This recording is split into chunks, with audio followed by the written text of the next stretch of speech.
স্বাগতম ক্রিকফেন্সের নিয়মিত আয়োজন টোটাল ইম্প্যাক্টে আমি সৈয়দ সামি আছি আপনাদের সঙ্গে। আগামী জুন জুলাইতে গ্লোবাল সুপার লিগের নতুন আসরটা পর্দা উঠছে। এই টুর্নামেন্টে বাংলাদেশের দুটি দলের অংশ নেওয়ার কথা থাকলেও শেষ মুহূর্তে আসলে একটি দলই যাচ্ছে গ্লোবাল সুপার লিগে, সেটি রংপুর রাইডার্স। এই দলটা আসলে কেমন হতে চলেছে এগুলো নিয়ে কথা বলার জন্য হাজির হয়েছে আমার সঙ্গে আছেন মমিনুল ইসলাম। স্বাগতম। ধন্যবাদ আপনাকে। গ্লোবাল সুপার লিগের গত আসলে চ্যাম্পিয়ন রংপুর রাইডার্স, তারা কিন্তু অনেক তারকাবহুল দল গড়েছিল, যেখানে সৌম্য সরকার ছিলেন, তাছাড়া বাংলাদেশের সাইফ হাসান, এরকম কিন্তু অনেক নামি দামি ক্রিকেটার কিন্তু দলটাতে ছিলেন। তবে আগামী আসরটা যেই টাইম ফ্রেমটাতে অনুষ্ঠিত হচ্ছে, সেই সময় বাংলাদেশের ইন্টারন্যাশনাল সিরিজও থাকবে, সেই সময় আসলে ন্যাশনাল টিমের ক্রিকেটারদের পাওয়া যাবে না। সো তাদের দলটা আসলে কেমন হতে পারে আপনার মনে হয়?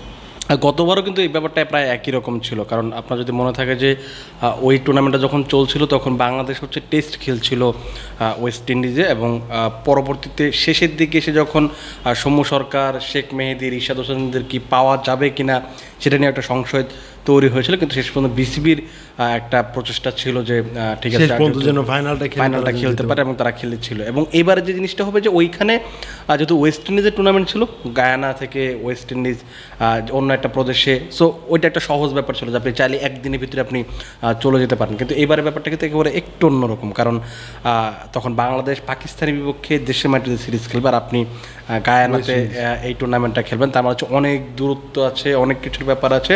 আপনি চাইলে আসলে এক দুই দিনের মধ্যেই আপনি চলে যেতে পারবেন। তার মানে হচ্ছে আপনাকে এমন একটা সেট আপ তৈরি করতে হবে যে সেট আপটা একেবারে জাতীয় দলের বাইরে সেট আপ। এখন কথা হচ্ছে জাতীয় দলের বাইরে আপনি আসলে আদৌ সেই দেশি ক্রিকেটাররা আছে কি না, সেটাও একটা বড় প্রশ্ন। কিন্তু আমার কাছে যেটা মনে হয় যে তারা, আমরা যতটুকু জানতে পেরেছি, বেশ কয়েকজন ক্রিকেটারের সঙ্গে তারা ইতিমধ্যে আলোচনাও শুরু করেছেন, যেখানে আপনি নাইম শেখের কথা বলতে পারেন, এনামুল হক বিজয়, মেহেদী হাসান মিরাজের কথা বলা যেতে পারে, মাহমুদুল্লাহকেও তারা দলে নেওয়ার জন্য চেষ্টা করছে। এই পিকগুলো মনে হয় গুড পিক হবে, কিন্তু এরা এখনও যে খেলবেন সেটাও কিন্তু এখনও নিশ্চিত না। তবে আমার কাছে মনে হয় যে এর বাইরেও আরও বেশ কিছু ক্রিকেটার আছে, তারা যদি আরও একটু ভালো করে রিসার্চ করে বা আরেকটু দেখাশোনা করে যে কীভাবে দলটা সাজানো যায়, তারাও নিশ্চিত চেষ্টা করছে অবশ্যই। এবং যখন আমি যদি বলি যে লাস্টের বিপিএলটা, সেই সময় কিন্তু অনেক ভালো ভালো ক্রিকেটার, যে ঘরোয়া ক্রিকেটের রেগুলার পারফর্মার যারা আছেন, তারা কিন্তু পারফর্ম করেছিলেন বিপিএলটাতে। বিপিএলের কোনো পারফর্মারদের দিকে তাদের কি মনোযোগটা কি যেতে পারে কিনা? স্বাভাবিকভাবেই, কারণ আপনি যেহেতু জাতীয় দলের ক্রিকেটারদের আপনি পাবেন না, তার মানে হচ্ছে আপনার তো বাংলাদেশের টপ লেভেলের যে 15 জন ক্রিকেটার আছেন তাদের তো বাদ, তাদেরকে আপনি আসলে চাইলে নিতে পারবেন না। সো আপনাকে চিন্তা করতে হবে যে আপনি এর বাইরে আপনি কি করতে পারেন। এর বাইরে যারা আছেন, যারা বিপিএলে পারফর্ম করেছেন, তাদের দিকে চোখটা নেওয়া যেতে পারে। আপনি যদি ব্যাটসম্যানদের দিকে তাকান, নাইম শেখ টপ রান গেটার ছিলেন, তিনি টি-20 দলের চান্স পাবেন কিনা এটা নিয়ে আমার একটা সন্দেহ তো অবশ্যই আছে, কারণ খুব সম্ভবত এখানে সৌম্য সরকার এবং তামিমের উপরই হয়তো ভরসাটা রাখা হবে। লিটন দাস আছেন, তার সঙ্গে পারভেজ হোসেন ইমন আছেন। সো এই 3-4 অপরাধ অবশ্যই আছেন, তাদের উপরে হয়তো ভরসাটা রাখা হবে। এর বাইরে যদি আপনি চিন্তা করেন, নাইম শেখ, তার মানে তিনি যদি এবার 500 রান করেছিলেন খুব সম্ভবত বিপিএলে, তাকে আপনি ট্রাই করে দেখতে পারেন। আপনি বিজয়ের কথা বলা হলো, বিজয়কে আপনি ট্রাই করে দেখতে পারেন, তারা এই চেষ্টাটা করছে। এর বাইরে যদি আপনি চিন্তা করেন, আপনি ইয়াসির আলী রাব্বির কথা বলতে পারেন, কারণ মিডল অর্ডারে আপনার তো একটা ব্যাটসম্যান লাগবে, আপনি শুধু তো সব ওপেনার নিলে আসলে হবে না। মিডল অর্ডারের জন্য আপনি মাহিদুল ইসলাম অঙ্কনকেও ট্রাই করে দেখতে পারেন, কারণ রনি তালুকদারকেও তারা কিন্তু বিবেচনা করতে পারে, টপিং এর টপ অর্ডারে ভালো একটা টাচও কিন্তু আছে। সাইফ হাসান যেহেতু তার গত মৌসুমে খেলেছেন, এই মৌসুমেও তার রংপুর রাইডার্সের হয়ে বিপিএলটা খেলেছেন, ভালো ক্রিকেট খেলেছেন। যখন অ্যালেক্স হেলস কিংবা তৌফিক খান তুষারের কথা আপনি বলতে পারেন, তারা কিন্তু তাদেরকে নজরে রাখছে। সো এই ক্রিকেটারদের মনে হয় যে নেওয়া যেতে পারে। আমি যেটা বলছিলাম যে আপনি ওই লেট ওয়ার্ডারের দিকে আপনি যেহেতু শামীম হোসেন পাটোয়ারিকে পাবেন না, আপনি চাইলে জাকির আলীকে নিতে পারবেন না, তো আপনার এরকম একটা ব্যাটসম্যান লাগবে, যেখানে দেশি ব্যাটসম্যান লাগবে যারা দ্রুত রান তুলতে পারে। আপনি যদি মাহিদুল ইসলাম অঙ্কনের খুলনা টাইগার্সের হয়ে তার ব্যাটিংটা দেখেন, তার ওই 6 নাম্বার 7 নাম্বারে যে ধরনের ব্যাটিংটা তিনি করেছেন বেশ কয়েকটা ম্যাচে আমরা দেখেছি, বড় বড় শট খেলার তার ওই সামর্থ্যটা অবশ্যই আছে, তাকে হয়তো ট্রাই করা যেতে পারে। আমার কাছে মনে হয় যে এই কয়েকজনকে যদি ট্রাই করা যায়, তাহলে মনে হয় যে দেশিদের দিক থেকে একটা বেটার ব্যাটিং ইউনিট আপনি নিয়ে যেতে পারবেন। তারা কিন্তু বিদেশিও কিন্তু খুব ভালো ভালো বিদেশি ছিল, আকিব জাভেদ ছিল, খুরদির শাহ ছিল, তারপর কিন্তু বিপিএলেও তারা কিন্তু খেলেছিল। বিদেশি ক্রিকেটারদের মধ্যে তারা আসলে কাদের দিকে আসলে মনোযোগটা দিতে পারে? বেশ কয়েকজনের নাম তো ইতিমধ্যে শোনা যাচ্ছে, যেখানে আপনি মোহাম্মদ নবীর কথা শোনা যাচ্ছে, কাইল মেয়ার্সের কথা শোনা যাচ্ছে, পাশাপাশি আপনার হারমিত সিং, আজমতুল্লাহ ওমরজাই, আকিব জাভেদ, খাজা নাফে। সো নামগুলো একেবারে খারাপ না।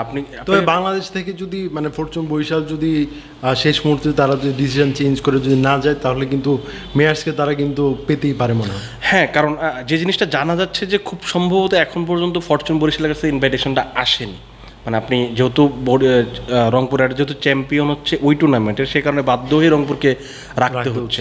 এখন ওই টুর্নামেন্ট কমিটি যদি চিন্তা করে যে আমরা একটা দেশ থেকে দুটো দল নিতে পারি, সেক্ষেত্রে হয়তো ফরচুন বরিশাল একটা সুযোগ তৈরি হতে। কিন্তু আমার কাছে যেটা মনে হয় যে আগামী 1-2 মাস পরে গিয়ে যখন আপনি ইনভাইটেশন দিবেন, তখন নিশ্চিতভাবেই ফরচুন বরিশাল দলটা যাবে না। কেন যাবে না? কারণ হচ্ছে আপনি যখন এত বড় একটা টুর্নামেন্টে যাবেন, আপনি এত 30-20 জন ক্রিকেটার নিয়ে যেতে হবে, কোচিং স্টাফ, অন্য ব্যাপার থাকে, টাকা পয়সার ব্যাপার থাকে, ক্রিকেটার পাওয়ার একটা ব্যাপার থাকে। যেমন আপনি কাইল মিয়ার্সের কথা বললেন, এখন কাইল মিয়ার্স যদি রংপুর রাইডার্সের সঙ্গে চুক্তি করে ফেলে, তখন আপনি তাদের তো ফিক্সড ক্রিকেটার, তার বিপিএল মানেই হচ্ছে কাইল মিয়ার্স ফরচুন বরিশালে খেলবে। এরকম তো আরও বেশ কিছু ব্যাপার তো আছেই। আপনি তামিম ইকবালকে, তাদের মেইন ক্রিকেটার তামিম ইকবালকে তারা পাচ্ছে না। সো পাশাপাশি আরও কিছু জাতীয় দলের খেলা যখন থাকবে, তাদের বরিশালের পুরো টিমটাই হচ্ছে জাতীয় দল নির্ভর। সো এরকম একটা পরিস্থিতি কী হবে যে আপনাকে একেবারে খুব সাদামাটা একটা দল নিয়ে যেতে হবে। আপনি কখনোই চাইবেন না যে একটা সাদামাটা দল নিয়ে এরকম টুর্নামেন্টে গিয়ে বেজ্জতি হয়ে আসার জন্য, কিংবা হচ্ছে টাকাটা নষ্ট করে আসার জন্য। আমার কাছে মনে হয় না যে খুব ওয়াইজ ডিসিশন হবে। যদি ইনভাইটেশন আসেও ফরচুন বরিশালে যাওয়াটা মনে হয় না আমার ওয়াইজ ডিসিশন হবে বলে মনে হয় না। তবে আরেকজন ক্রিকেটারকে নিয়ে আসলে গ্লোবাল সুপার লিগটা আসছে, যেহেতু আলোচনা কিন্তু করতেই হয়, সেটা রিশাদ হোসেন। তিনি লাস্ট যে গ্লোবাল সুপার লিগের আসরটা ছিল সেখানে কিন্তু দারুণ বোলিং করেছিলেন। তারপর ন্যাশনাল টিমের হয়ে কিন্তু খুবই ভালো পারফরমেন্স করছেন, বর্তমানে পিএসএলে আছেন। তাকে নেওয়ার জন্য কিন্তু খুবই উদ্গ্রীব হয়ে আছে হোবার্ট হ্যারিকেন্স। এই দলটাও কিন্তু গ্লোবাল সুপার লিগে খেলবে। সো রংপুর রাইডার্সও কিন্তু রিশাদকে পেতে চাইবে। সো এই দুইটা দলের মধ্যে রিশাদ আসলে কীভাবে কাকে বেছে নেবেন আপনার মনে হয়?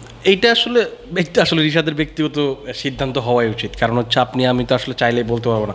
এখন রিশাদ এখানে দুটো জিনিস চিন্তা করতে পারেন। একটা হচ্ছে যে আমার দেশের দল, সেই বিবেচনায় যদি খেলতে চায় তাহলে অবশ্যই রংপুর রাইডার্সে খেলা উচিত। আবার যদি এটা চিন্তা করে যে হোবার্ট হ্যারিকেন্স আমাকে অনেক দিন ধরে নজরে রেখেছে, বিগ ব্যাশে যখন আমি নিলামে নাম দিয়েছিলাম বা ড্রাফটের নাম দিয়েছিলাম, তখন আমাকে তারা দলে নিয়েছিল। আমার যখন পরবর্তী টুর্নামেন্ট তখনও তারা আমাকে অ্যাপ্রোচ করছে। তার মানে হচ্ছে আমি যদি হোবার্ট হ্যারিকেন্সের সঙ্গে এই সম্পর্কটাই বন্ডিংটা রাখি, তার মানে আমি ফিউচারে সেটা কাজে দেবে। পরের বিগ ব্যাশে আমি আবার হয়তো দল পাবো, আমার খেলার চান্স তৈরি হবে।